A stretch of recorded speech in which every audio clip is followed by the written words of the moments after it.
All right, so totally going anti-keto today, but when they make fresh donuts on Paula Sands Live, thank you, Paula. You know, and I'm a weather guy with not a whole lot to do over the next few days, which is good news for you. Yeah, no, I don't think we're going to pull a first alert day anytime soon. Quite a difference in temperatures, and as we take a look, not going to sneeze. As we take a look at the radar right now, a dry night, which is absolutely what you want to hear if you're a new parent, but we need rain, so hopefully we can get some of that. Thank you. I'll be here through Friday. Temperatures rising tonight. We'll drop back to the low 20s. No, this thing is really good. I mean, it's fresh, sugary, everything you want in a donut. And Kiwani, and something's going on with my hair here. Woo, boy, that's pretty ugly, isn't it? 61 in Monticello, 56 in Dubuque. I just noticed that, Sharon. I mean, were people at Hy-Vee looking at me like this all day? That's horrible. I think I'd get a weed eater and flatten this thing out. All right, 57 at Galesburg. We're willing to put our lives on the line to bring you the news of the day. That's why we're number one. Eric, did you know that Bactrian camel, that they have two humps? I was going to say, now, is that 7 foot high the front hump or the back hump? Both humps. Hump day! Oh, my favorite. You know, you like to have your camels as level humped as they can be, so I guess that would be either one, up to 7 feet high. Heard it here first, didn't you? All right.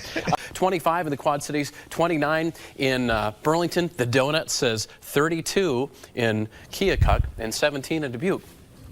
Listen to what the Donut says, folks. And now, your first alert forecast with Chief Meteorologist Erik Maitland. Hey, this is one of those days that reminds me why I love this time of year. A lot of sunshine, blue sky, cool temperatures, and low humidity. Now, we will warm things up a little bit, and we do still need some rain. We showed you the drought monitor. And hey, if the bugs can enjoy it, you can too. Get out and take a walk in this stuff. It's beautiful. As a matter of fact, this evening, we're still at 70 degrees by 7 o'clock, getting into the mid, then low 60s between 8 and 9 o'clock. Another cool night on tap. Remember, this morning we hit the mid 40s. Looks like we're going to be right back there, upper 40s to around 50, so maybe a few degrees warmer by tomorrow morning. But as we get our Friday underway, we'll eventually hit highs near 80. A great evening for football, but then overnight, as we've timed it out in our first forecast, that's when the showers will come on through. The rain will end early on Saturday. We'll hit the mid-70s, so it will be a little bit cooler. And then some more needed rain showers, even some rumbles of thunder possible in the afternoon hours through the early evening before we dry up again. And next week might not be completely rain-free. There might be some midweek rain chances, but those high temperatures will get back to the 80s. So it'll be warm, low humidity, blue sky. Some more wonderful weather coming our way. The clouds just off to our west. You can see those popping up.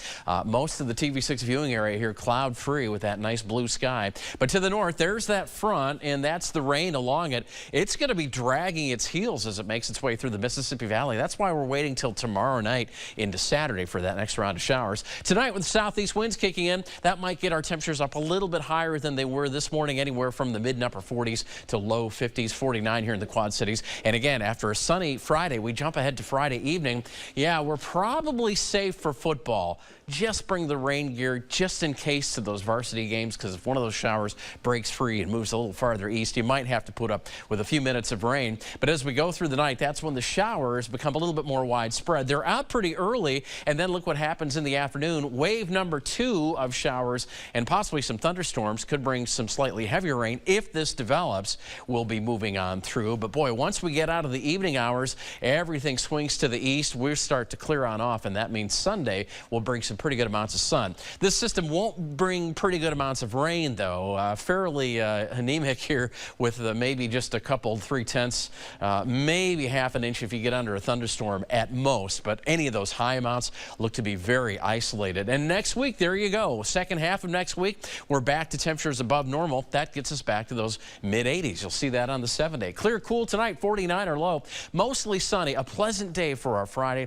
80 our high temperature. We might even get more sun there. And as high temperatures go for the area, at least mid and upper 70s to around 80. So just another perfect day. I bet Sharon's going to be loving it. Low 80s farther south. Oh yeah, there's a heck yeah from Sharon. There you see 74, so we're a little cooler Saturday, 76 on Sunday. And after that rain chance, we're going to be mainly dry next week. If we add any rain chances, it might come around Tuesday or Wednesday. Either way, we kick in those south winds, and that's when those temperatures will start shooting back to the mid 80s. Wow, pretty nice September so far. Yeah, and you can see there our normal high now, 79, so we'll be averaging a little bit warmer than that tail end of next week. All right. With Chief Meteorologist Erik Maitland. Oh, yeah, the weather nerd in me loves the sky view shot. Man, we've got a lot going on here. We've got overcast. We've got some low cumulus clouds here. Every now and then, the visibility goes down as a shower passes by. Then some blue sky and sunlight off to the west. If I was looking at this out my front window from my couch, I'd have the TV on, Game Show Network probably, and I'd probably never come to work. I'd never leave. Love it. But this does indicate some clearing to the west. And if we get that, you know, we've had all this rain lately, so the ground is pretty wet. We could easily form some fog tonight, and that is in my forecast, so keep that in mind. Yeah, anywhere in this zone right here, I would be taking shelter if I were you all the way back to the Henry County line, because you could go under a tornado warning next. They haven't had, wow, just as I say that, there it is. The new tornado warning, Des Moines, Henry County. This goes till 4:15. Why? Because, again, we've got this storm showing a little bit of a hook echo. Obviously, weather moves, and weather can change its direction. And if it's a tornado we're talking about, we're going to stay on the air to make sure you know the latest. And certainly now that we're talking about our major population center, the Metro Quad Cities, with a rotation heading right to us. I mean, right to us, folks. Yeah. We are right here for the long haul. But let's get to the Metro Quad Cities. Here's the rain on cue, the very heavy rain that I'm just hearing now. It's really picking up here downtown. But for this tornado warning that includes the Metro Quad Cities, it looks like the rotation made more of an easterly trek, which is taking it farther south. Yeah, and there it is, folks. You're seeing that right now live on TV6. That is a tornado, a large tornado over Charlotte, Iowa. This is the debris signature that the radar is picking up. Debris lofted hundreds, maybe a couple more than a couple thousand feet in the air. That's why we are picking it up so brightly on the radar right now. And we've seen a few of these in the last hour or two, really last couple to 3 hours. So we do know that we're getting these tornadoes popping up across the area. This one right on top of Charlotte right now. You can imagine how big it is right over here. We're probably talking golf ball size hail, at least around those areas from Edgerton to Buffalo, Taylor Ridge, Milan, maybe not so much Taylor Ridge, but as we get this one to continue to move through the southern QCA, this could certainly impact Rock Island and Moline next on the way to Hampton and then over towards Silvis.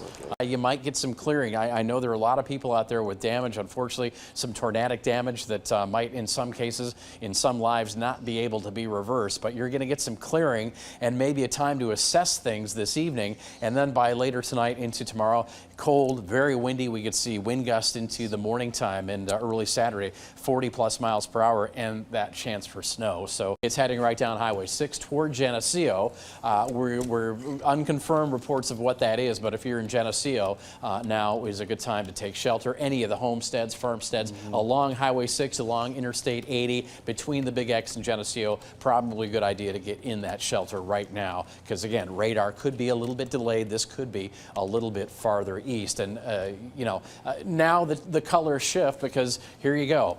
Red means away, and there is that big gush of wind coming from these thunderstorms now moving away from the radar site up in Davenport. So this now being the leading edge, and see how fast between each scan, how much real estate that covered.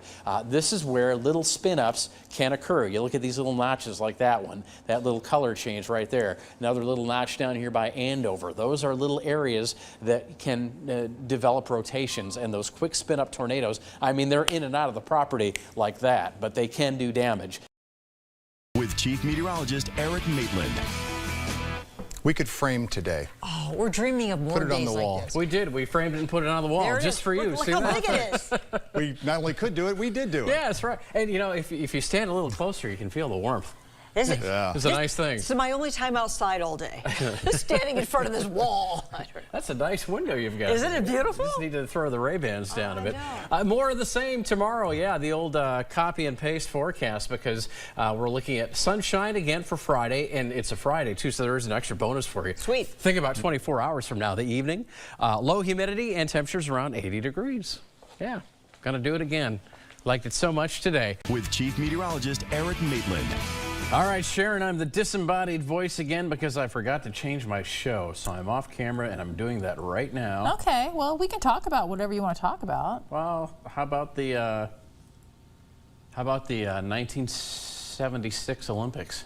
Was that the one with Nadia Comaneci? I think it was. Yeah, I like that one. I wanted to be a gymnast after that, but I was always really tall, so it didn't work out for me. All right. Well, there you go. We've talked about the 1976 Olympics. Wow, she picked Nadia Comaneci. She picked that up right. I'm really impressed, Sharon. Good memory. Thanks. All right. Well, now on to the weather. 60 the high in Macomb today, 61 in Keokuk. And we welcome everybody back to the Quad Cities who's been gone a while. Yeah. I mean, listen to this. Cedric doesn't work here anymore. Fran's retiring, and Maitland's got a beard. You see what happens when you leave the Quad Cities? We need you to stay. It's just crazy. Please, because more changes we cannot handle. And people say things never happened in this town. I don't know. 20s through the 7-day forecast with that next chance of snow coming our way Sunday. The Donut says thank you for your attention.